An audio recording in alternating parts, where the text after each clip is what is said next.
శ్రీరామ జయ రామ జయ జయ రామ. శ్రీ చాగంటివారి శ్రీమద్ రామాయణ ప్రవచనము అరణ్యకాండ విరాధవద 5వ భాగము. అలా సీతారామ లక్ష్మణులు ముగ్గురు కలిసి అరణ్యంలోకి బయలుదేరి వెడుతున్నారు. వారు అలా వెడుతుండగా వారితో పాటు కొంతమంది మునులు కూడా కలిసి వస్తున్నారు. కొంత దూరం వెళ్ళేసరికి వారికి ఒక చిత్రమైన ఒక సరస్సు కనపడింది. అది ఒక పెద్ద సరోవరం. అక్కడ సంగీతం వినబడుతోంది, నృత్యం ధ్వని వినబడుతోంది, పాటలు వినబడుతున్నాయి, కాళ్లకు కట్టుకున్న నూపురముల శబ్దం వినబడుతోంది, మంచి మంచి సంగీత వాద్య పరికరముల శబ్దం వినబడుతోంది. ఆ శబ్దములను విని రాముడు ఆశ్చర్యపోయాడు. ఆ శబ్దం ఎక్కడి నుంచి వస్తోందా అని రాముడు పరికించి చూశాడు. ఆ శబ్దం సరోవరం లోపల నుంచి వస్తోంది. అప్పుడు రాముడు ఆయన పక్కనే ఉన్న ధర్మభృత్ అనే మునిని పిలిచాడు. ఆయనను, ఏమయ్యా, ఈ సరోవరంలోంచి ఇటువంటి శబ్దాలు వినబడుతున్నాయి ఏమిటి? వీటి తమాషా అని అడిగాడు. అప్పుడు ఆయన, ఈ సరోవరము బాహ్యంలో ఏర్పడింది కాదు. దీనిని మాండకర్ణి అనే ఋషి తయారు చేశాడు. ఆయన 10,000 సంవత్సరాలు వాయుభక్షకుడే తపస్సు చేశాడు. ఆయన అలా తపస్సు చేస్తే దిక్పాలకులందరూ సమావేశం పెట్టుకున్నారు. ఈయన తన తపశ్శక్తితో వారి స్థానాన్ని పొందడానికి ప్రయత్నం చేస్తున్నాడేమోననుకుని ఆయన తపస్సును భగ్నం చేయాలనుకున్నారు. 5 అప్సరసలను పంపించారు. ఆ 5 అప్సరసల తేజస్సుకు మాండకర్ణి వశుడయ్యాడు. తాను అనుభవిస్తున్న సుఖం బయటి వారెవరికీ కనబడకుండా ఉండేటందుకుగాను ఆయన పెద్ద సరోవరాన్ని నిర్మించాడు. దీనిని పంచాప్సరస సరస్సు అంటారు. దానిలో ఒక పెద్ద అంతఃపురాన్ని నిర్మించాడు. ఆ అంతఃపురం లోపల ఆయన అప్సరసలతో కలిసి క్రీడిస్తున్నాడు. తన తపశ్శక్తితో యవ్వనాన్ని పొంది 5 అప్సరసలతోటి రమిస్తున్నాడు.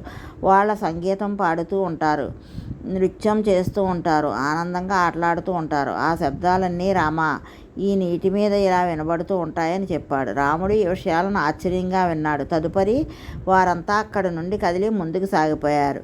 అలా వారు ఒక్కొక్క ఆశ్రమంలో కొంతకాలం గడుపుతూ వివిధ ఋష్యాశ్రమాలను సందర్శిస్తూ 10 సంవత్సరాలు గడిపారు. 14 ఏళ్లలో 10 ఏళ్ల అరణ్యవాసం పూర్తయిపోయింది. చివరకు మరలా సుతీక్ష్ణుడి ఆశ్రమానికి చేరుకున్నారు. తర్వాత రాముడు సుతీక్ష్ణుడి వద్దకు వెళ్ళి, అయ్యా, 10 సంవత్సరాలు మునీశ్వరుల ఆశ్రమాలన్నింటినీ చూశాను. మళ్ళీ మీరు రమ్మన్నారని వచ్చాను.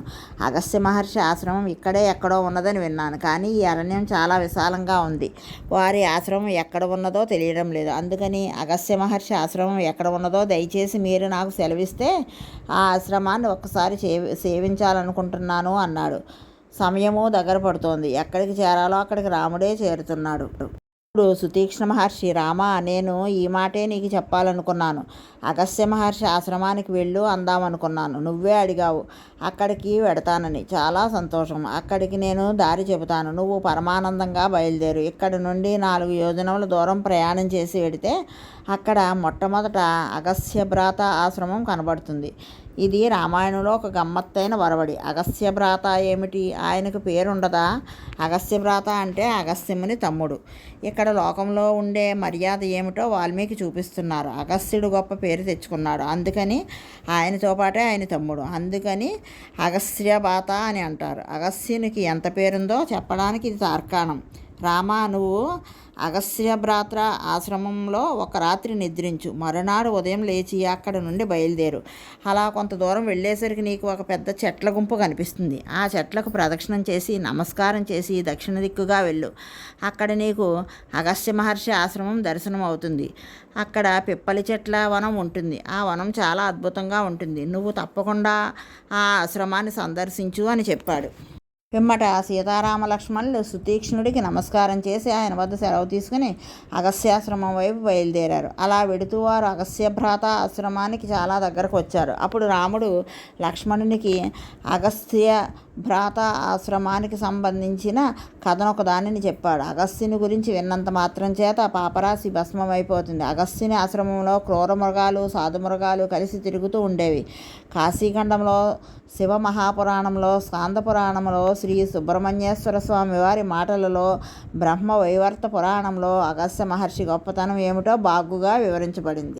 పూర్వము ఇక్కడ ఇల్వలుడు, వాతాపి అనే 2 రాక్షసులు ఉండేవారు. వారు ఒక గమ్మత్తైన పద్ధతి పెట్టుకున్నారు.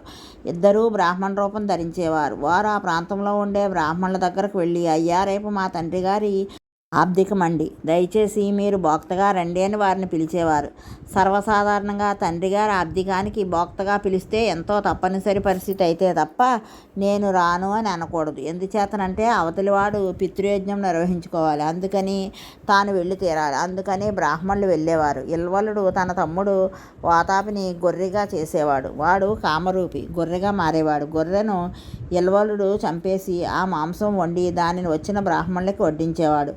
బ్రాహ్మణులు ఆ మాంసం తినేవారు. బ్రాహ్మణులు మాంసం తినడం అనేది త్రేతాయుగంలో ఒక ధర్మం. త్రేతాయుగంలో తద్దినం పెడితే మాంసభక్ష్యాలు వడ్డించబడాలి, బ్రాహ్మణులు వాటిని తినాలి. కానీ కలియుగంలో అలా చేయకూడదు. కలియుగంలో బ్రాహ్మణుడు మాంసం తినడం నిషిద్ధం, తినకూడదు. అందుకని మాంస స్థానంలో గారెలు వండడానికి అనుమతించారు. అందుకని తద్దినంలో గారెలు తప్పకుండా వండుతారు. ఇల్వలుడు గొర్రెను సంహరించేవాడు, వండేవాడు, పెట్టేవాడు.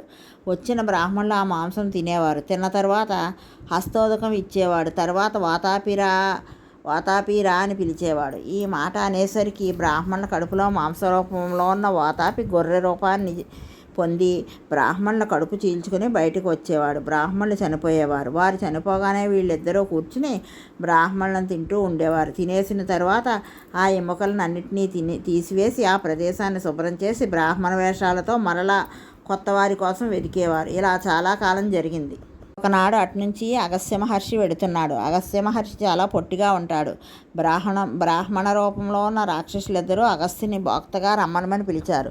అగస్త్యుడు సామాన్యుడు కాదు, త్రికాలవేది, గొప్ప తపశ్శక్తి ఉన్నవాడు. ఆయన వీరి ఉద్దేశాన్ని పసిగట్టాడు. భోజనానికి వెళ్ళాడు. అందులో వడ్డించిన మాంసాన్ని తినేసి నిశ్శబ్దంగా ఒకసారి కడుపు మీద చెయ్యి వేసుకుని జీర్ణం వాతాపి జీర్ణం అన్నాడు. ఈ విషయం ఇల్వలుడికి తెలియక అగస్త్యుని చేతిలో హస్తోదకం పోసి వాతాపి రా అన్నాడు. అప్పుడు ఆయన, నీ తమ్ముడు ఇంకెక్కడున్నాడు? జీర్ణమైపోయాడు, యమలోకానికి వెళ్ళిపోయాడు, పంపించేశాను అన్నాడు. ఈ మాట వినేసరికి ఇల్వలుడికి ఎక్కడ లేని కోపం వచ్చింది. అతడు ఘోరమైన రూపాన్ని పొంది ఒక్కసారి అగస్త్యుని మీద పడబోయాడు. అప్పుడు అగస్త్యుడు కన్నులు ఎర్రచేసి చూసి ఒక హుంకారం చేశాడు. వెంటనే వాడు బూడిదైపోయాడు. అది అగస్త్యుని తపశ్శక్తి అంటే. అగస్త్యుని ఎక్కడ వాతాపిని జీర్ణం చేసుకున్నాడో, ఎక్కడ ఇల్వలుడిని సంహరించాడో, ఎక్కడ లోకములనన్నిటినీ కాపాడాడో ఆ పవిత్ర ప్రదేశమే ఈ అగస్త్యభ్రాత ఆశ్రమం. ఇక్కడ ఈ రాత్రి మనం విశ్రమిద్దాం లక్ష్మణ అన్నాడు. అగస్త్యభ్రాత వీరికి ఎదురొచ్చాడు. వీరికి స్వాగతం పలికి ఆశ్రమం లోపలికి తీసుకువెళ్ళాడు. హస్తోదకం ఇచ్చాడు, అర్ఘ్యపాద్యాదులు ఇచ్చాడు, కందమూలాలను తేనెను సమర్పించాడు. ఎంతో సంతోషంగా గడిపారు.